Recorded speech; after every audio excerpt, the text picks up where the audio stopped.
지난 시간에 저희들이 교회를 세우는 비결에 대해서 세 가지로 살펴보았습니다.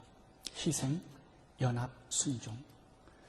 이 세 가지를 통하여서 방주를 세웠고 또 신약에서는 교회를 세우게 되는 것입니다. 그런데 여러분, 방주를 아무리 100년간 잘 지어도 또 잣나무들이 완벽한 연합을 이루어도 이 한 가지가 빠지면 방주는 물에 뜨지 않습니다. 물속에 잠기게 되고 죽음과 심판을 이기고 승리할 수가 없습니다. 그 한 가지는 역청입니다. 주님께서는 역청을 안팎으로 바르라고 명령을 하셨는데 이 마지막 순종이 방주를 완성하는 것입니다. 신약에서는 교회를 완성하는 마지막 순종이 이 역청을 바르는 이 순종에 있습니다. 노아가 100년간 엄청난 수고를 해도 역청을 바르지 않으면 그 틈으로 물이 샙니다. 심판이 들어옵니다. 죽음이 들어옵니다. 그래서 이 역청을 빠뜨리면, 이 역청을 바르라는 명령에 순종하지 않으면 병년의 순종이라 할지라도 그건 헛수고에 불과한 것입니다. 여러분, 이 역청을 발라야 죽음에서 보호가 됩니다. 그리고 이 역청을 바르면은 또 하나의 현상이 생기는데 방주 전체가 하나가 됩니다. 하나의 강력한 공동체가 돼요. 여러분, 역청을 바르기 전까지는 이게 하나가 되지 않고 떨어져 있는 겁니다. 그러니까 교회가 강력한 공동체가 되기 위해서는 성도님들의 마음속에, 바깥의 삶 속에 이 역청을 발라야 합니다. 여러분, 이 방주가 잣나무가 내구성이 강해요. 그렇지만 내구성이 아무리 강하다 하더라도 물 위에 377일을 떠 있었습니다. 그러면 물에 젖어서 썩게 돼요. 나무가 377일 동안에 물에 젖게 되면 썩습니다. 그래서 주님께서 안팎으로 역청을 바르라는 명령을 하셨고 노아는 이걸 순종했어요. 그래서 방주가 완성품이 된 것입니다. 여러분, 이 역청이라는 것은 뭘까요? 역청은 학자들이 두 가지로 얘기합니다. 하나는 이 나무에서 송진을 꺼내다가 끓이게 되면은, 그리고 그 끓인 송진에다가 나무 숯을 집어넣으면은 아스팔트의 골탕처럼 굉장히 강한 방수용 제품이 된다고 합니다. 또 하나 학자들이 이 역청을 가리켜서 이 석유를 끓이면은 나머지 그 검은 아스팔트가 남거든요. 그걸 골탕, 그걸 역청이라고 얘기하는 분들도 있습니다. 두 가지 중에 하나일 거예요. 둘 다 내구성이 물이 들어올 수 없는 완벽한 방수 역할을 했습니다. 근데 우리는 영적인 의미를 살펴봐야 되잖아요.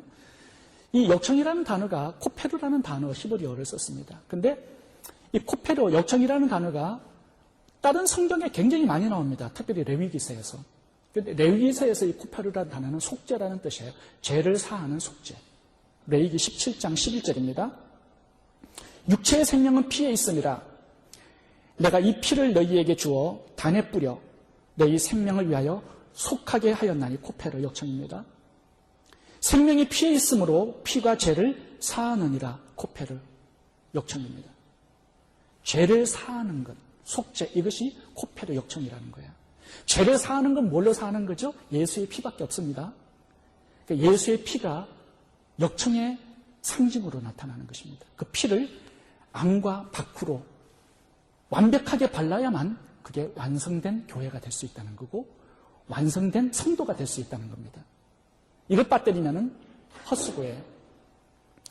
여러분, 성도님들이 참 많은 예수 그리스도에 대한 진리들을 알아가야 하는데 이 피만큼은 굉장히 중요하게 우리가 붙들어야 될 핵심 메시지입니다.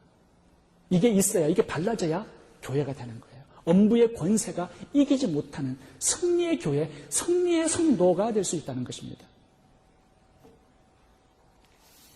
이 피를 발라야만 죽음에서 보호가 되고 심판에서 승리를 하고 새로운 출발, 축복이 주어지게 되는 것입니다. 예수의 피 속에 모든 하나님의 축복과 공급과 보호와 능력과 승리가 담겨 있는 거예요. 이걸 발라야 된다고 말씀하세요. 여러분, 오늘 본문에 보시면은 이 역청을 말씀하시면서 두 가지의 명령을 주십니다. 하나는 안에 발라야 한다는 거예요. 또 하나는 밖에 발라야 한다는 것입니다. 이 명령을 완벽하게 순종해야 완성된 교회가 될 수 있다고 말씀하세요. 안에 바르다. 무슨 뜻일까요? 여러분, 성도님들의 마음속에 이 예수의 피를 믿고 영접하고 붙들고 살아가야 된다는 것입니다. 우리의 마음속에 피가 발라져야 된다는 거예요. 한국의 대형교회의 어느 리서치 기관이 통계를 냈는데 한국 교회는 40%가 예수를 믿지 않고 교회 출석만 한다고 합니다. 40%. 굉장히 높은 퍼센테이지예요.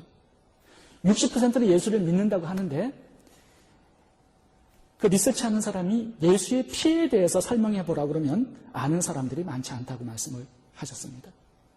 그러니까 60%가 예수를 믿는데 그중에서 예수의 피, 이 마지막 우리가 발라야 될 이 명령에 순종해야 될 이 명령, 이걸 잘 모른다는 거예요.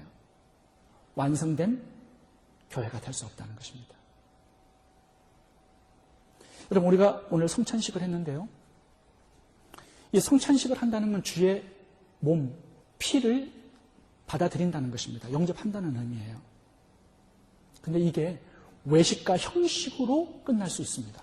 믿지 않고 받으면. 예수의 피를 몰라요. 근데 형식에 참여해요. 예식에는 참여해요. 이거는 소용없다는 거예요. 여러분, 가룟 유다도 성찬식을 받았습니다. 예수님 죽기 마지막 전날 성찬식을 받았어요. 근데 예수님을 팔아먹어요. 왜냐하면 예수님을 마음속에 영접하고 예수의 속죄의 보혈의 능력을 믿지 않았습니다. 마음에 바르지 않은 거예요. 소용이 없는 거예요. 여러분, 신학시대 때는 봐보세요. 바리새인들, 서기관들, 율법학자들, 종교인들, 그들이 제사를 지내서 피를 뿌려요.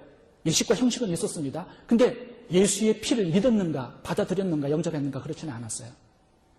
주님께서 독사의 새끼들이라고, 마귀의 자식들이라고 진노하시는 모습을 볼 수 있습니다. 그들은 죽음과 심판을 이기지 못해요. 마음속에 예수의 피가 발라지지 않으면. 요한복음 6장을 가보시면 오늘 제가 성찬식 하면서 인용했던 성경 구절이 나옵니다. 인자의 살을 먹지 아니하고 인자의 피를 마시지 아니하면 너희 속에 생명이 없느니라. 죽음이 있다는 거예요. 내 살을 먹고 내 피를 마시는 자는 영생을 가졌고 마지막 날에 내가 그를 살리리니 내 살은 참된 양식이요 내 피는 참된 음료로다. 살을 먹고 피를 마시라는 것은요, 예수 그리스도를 영접하여 완벽한 연합을 이룰 수 있어야 한다는 말씀이에요. 여러분, 이 양식과 음료수가 우리 몸에 들어오면 영양분을 공급하고 우리의 생명을 유지합니다. 영적 생명도 마찬가지예요. 우리의 영적 생명에 영양분을 공급하고 영적인 생명을 주는 것은, 유지시켜주는 것은 예수의 피밖에 없습니다. 그래서 이걸 받아들이지 않으면 안 된다는 거예요. 생명이 없다는 거예요.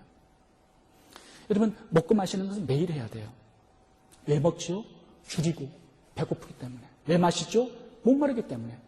그렇게 매일 우리들의 삶 속에서 주님의 피를 갈급해하고 찾고 굶주리는 하루하루의 삶이 돼야 된다는 것입니다. 예수의 보혈이 2000년 전에 십자가에서 흘린 그것으로 과거에 흘린 피로 끝내지 말라는 거예요.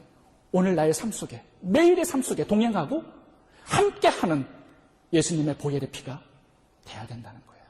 그래야 내가 영적으로 생명을 얻고 능력을 얻고 힘을 얻어서 이 세상을 정복하고 승리할 수 있다는 말씀을 하는 것입니다. 여러분, 주님의 보혈의 피에 목마르고 갈급한 그런 마음이 있습니까? 그렇게 돼야 된다는 거예요. 여러분, 두 번째 주님의 명령은 밖에다가 역청을 치라라고 말씀하세요. 여기에 순종을 해야 됩니다. 여러분, 믿음만으로 충분할까요? 나 예수의 보혈을 믿어요. 믿음만으로 부족합니다. 충분하지 않습니다. 물론 안에도 이 피가 발라져야 되지만 바깥에도 피가 발라져야 돼요. 보여져야 돼요. 내가 믿는 것을 밖으로 표현하고 보여줄 수 있어야 그게 참된 믿음이라 말씀하는 것입니다. 나 예수의 보혈의 능력을 믿어요. 내 육신의 질병을 치료하는 걸 믿어요. 내 죄를 사하는 걸 믿어요. 믿습니까? 그러면 그걸 활용하고 사용해야 된다는 말씀입니다. 예수님께서 아무리 보혈의 피를 2000년 전에 흘렸어도 그 피를 믿고 활용하지 않으면 내 삶 속에 나타나는 피의 보혈의 능력을 나는 체험할 수 없게 되는 겁니다. 내 신앙에 아무 유익이 없게 되는 거예요. 믿음만으로는 보혈의 능력을 체험할 수 없다는 것입니다. 활용해야 하고 사용해야 된다는 거예요. 밖으로 보여줘야 된다는 거예요. 공개적으로. 그래야만 죽음을 이기고 심판을 이기고 승리하는 교회가 될 수 있다고 말씀합니다. 여러분, 출애굽기 때에도 마찬가지예요. 10번째 장자의 죽음의 심판이 찾아왔습니다. 주님은 이 죽음의 심판을 이기는 비결로 딱 한 가지만 얘기했어요. 어린 양의 피를 문지방 좌우에다가 발라라고 말씀하세요. 보여주라는 거예요. 피를 믿는 것만으로는 안 된다는 거예요. 바르고 보여줘야 된다는 거예요. 그건 내가 해야 돼요. 그럴 때 어떻게 됩니까? 죽음의 사자가 넘어가리라 말씀합니다. 여러분, 피를 그 사람에게서 밖으로 보아야 돼요. 죽음의 심판자가. 그래야 그 사람을 넘어가요. 죽음의 재앙이 넘어갈 수 있다고 말씀하세요. 그러니까 보여지지 않는다. 내 마음속에만 믿어. 그 죽는 겁니다. 여러분, 로마서 10장에 보시면 마음으로 믿어 의에 이르고 입으로 시인하여 구원에 이른다고 말씀하세요. 그러니까 내가 믿는 그것을, 예수의 보혈의 피를, 그 능력을 신앙으로 공개하고 고백하고 표현하고 밖으로 보여줄 수 있어야 된다는 거예요.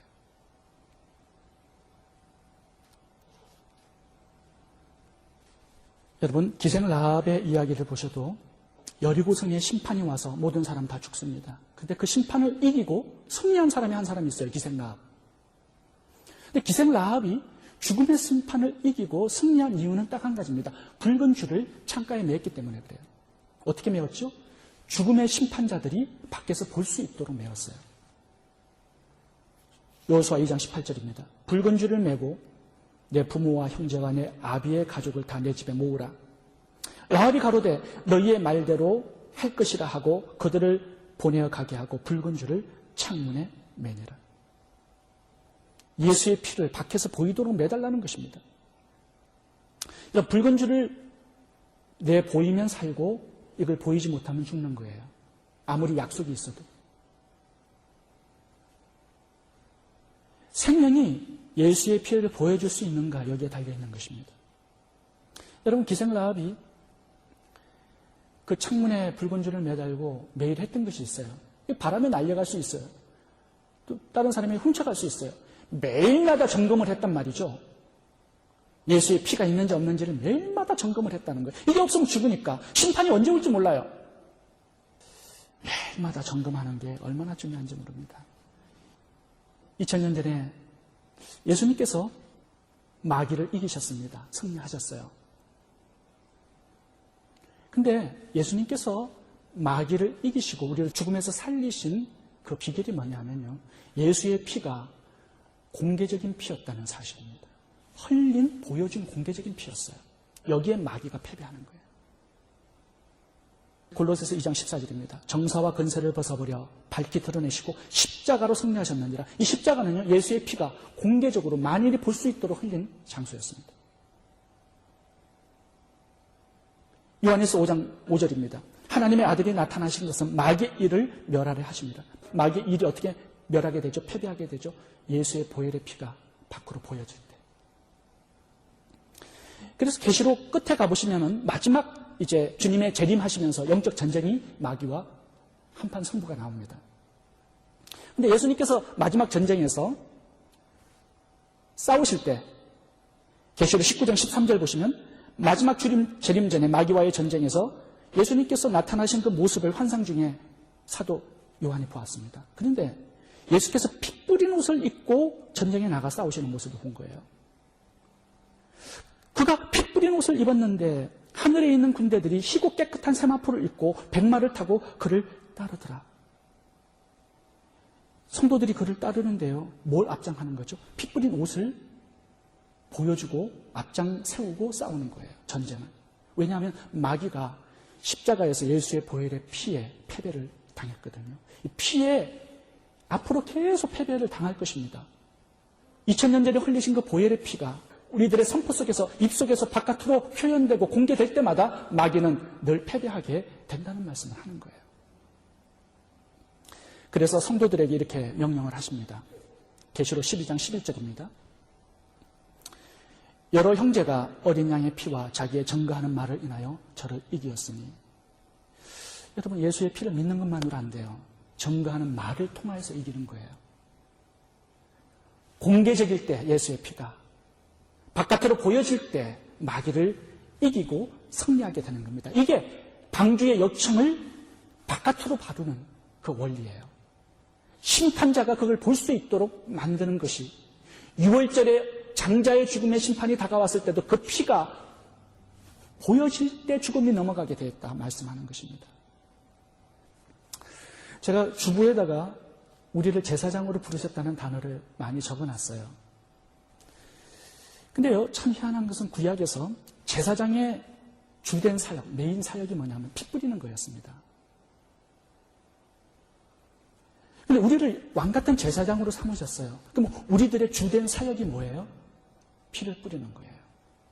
내 자신을 위해서, 내 가족을 위해서, 내 친척을 위해서, 이방 백성들을 위해서 피를 뿌리는 것이 왕같은 제사장을 삼으신 우리들의 주된 사역이 되어야 된다는 거예요.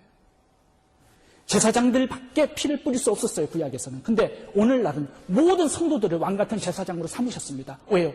피를 뿌림으로 영혼들을 얻고 죄를 사하고 그들의 생명을 구원하고 함께 승리하는 그리스도의 백성들이 되기를 주님이 원하시는 것입니다.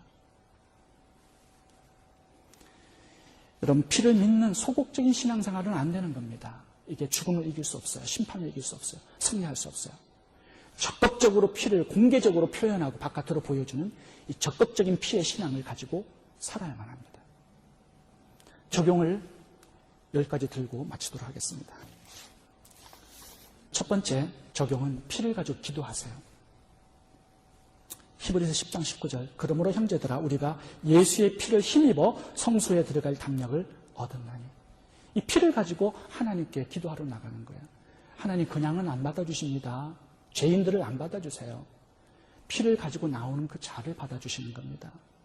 두 번째, 보혈을 가지고 회개하세요. 회개.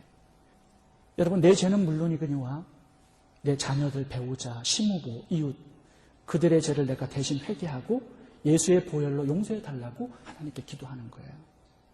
세 번째, 보혈로 치유를 선포하세요. 베드로전서 2장 24절을 보시면 저가 채찍에 맞음으로 너희는 나음을 얻었나니. 이사야 53장 5절에도 동일한 표현이 나옵니다.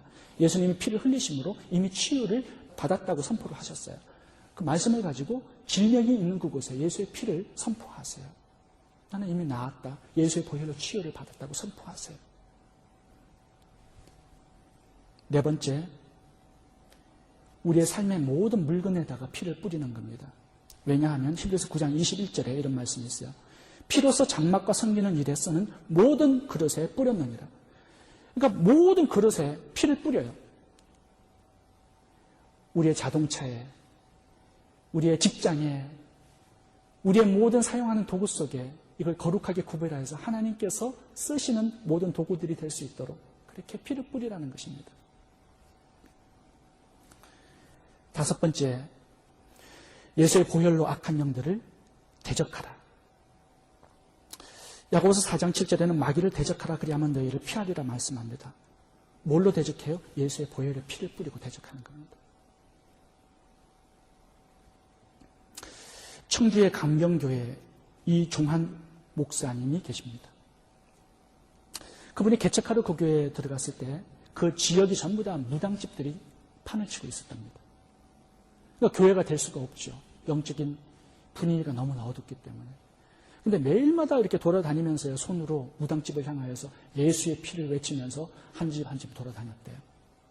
근데 제일 먼저 망한 집이 거기에 최고 무당들도 회장이 있나 봐요. 무당협회에.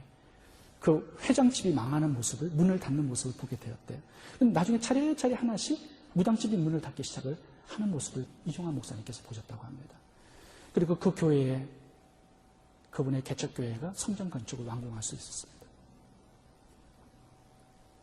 그리고 제가 여러분들에게 말씀드리고 싶은 가장 중요한 것은요, 보혈의 성경 구절을 암송하면서 다니는 게 참 중요해요. 보혈의 성경 구절. 제가 종이 쪽지를 나눠드렸습니다. 보혈의 성경 구절을 한 100가지 정도 적어가지고 나눠드렸는데, 여러분들이 마음에 드는 성경 구절들 하나씩 차 타고 다니면서 이렇게 암송하는 거 굉장히 중요합니다. 마지막은 보혈을 찬양하면서 살아가세요. 보혈의 찬양 CD를 늘 들으면서 운전하세요. 제가 늘 그렇게 하고 있거든요. 그리고 보혈을 가르치고 보혈을 선포하고 간증하고 증거하세요. 여러분, 오늘 본문에서 방주에다가 안팎으로 역청을 치라라, 예수의 보혈의 피를 발라라는 것은요, 오늘날에 말하면요, 밖으로 보이라는 것은요, 우리 입으로 선포하는 거예요. 다른 방법은 없습니다. 그래서 여러분, 보혈의 피를 의지하여 기도하시고, 보혈의 피로 회개하시고, 보혈로 치유를 선포하시고, 보혈로 여러분들의 모든 소유에 보혈을 뿌리시고, 위급한 상황 속에 보혈을 외치고, 악한 영들을 보혈로 대적하고, 하나님의 성경 구절을 암송하고, 찬양하고, 가르치고, 간증하고, 증거하는 이 삶이 바로 예수의 보혈의 피를 밖으로 보여주고 안팎으로 역청을 바르는 명령에 순종하는 것입니다. 예수의 보혈의 피를 내 마음속에 믿고 그 피를 보여줌으로 죽음에서 보호받고 심판에서 승리하고 새로운 축복으로 나아가는 여러분 되시기를 주님의 이름으로 축원드립니다. 기도하겠습니다. 우리 다 같이 일어나셔서 한번 같이 기도하겠습니다.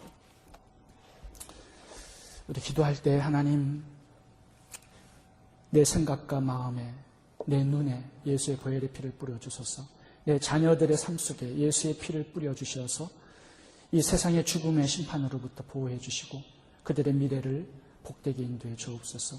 우리의 운전대에 보혈의 피를 뿌려주시고 우리의 연약한 육체와 질병 속에 예수의 피를 뿌려 주옵소서. 우리 한번 예수의 보혈의 피를 가지고 사용하고 활용하는, 예수의 피로 기도하고 회개하고 선포하는 시간을 갖고 마치도록 하겠습니다. 좋으신 하나님, 이 교회에 예수의 보혈의 피를 뿌려 주옵소서.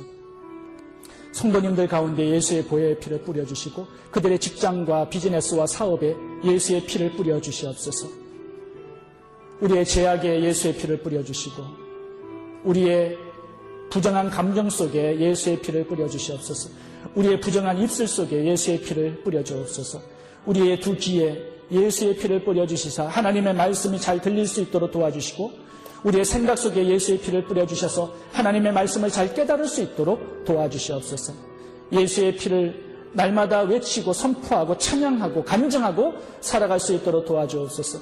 내 마음속에 예수의 피의 능력이 나의 삶 속에 활동할 수 있도록 우리의 입술에 예수의 피를 공개적으로 선포하고 보여주는 하루하루의 삶이 될 수 있도록 축복하여 주시옵소서. 죽음에서 보호받고 재앙과 사고에서 보호받고 심판을 이기고 마귀를 이기고 승리하며 새로운 축복의 미래로 나아갈 수 있도록 예수의 피를 붙드는 삶이 되게 해주시옵소서. 예수님의 이름으로 기도하옵나이다. 아멘.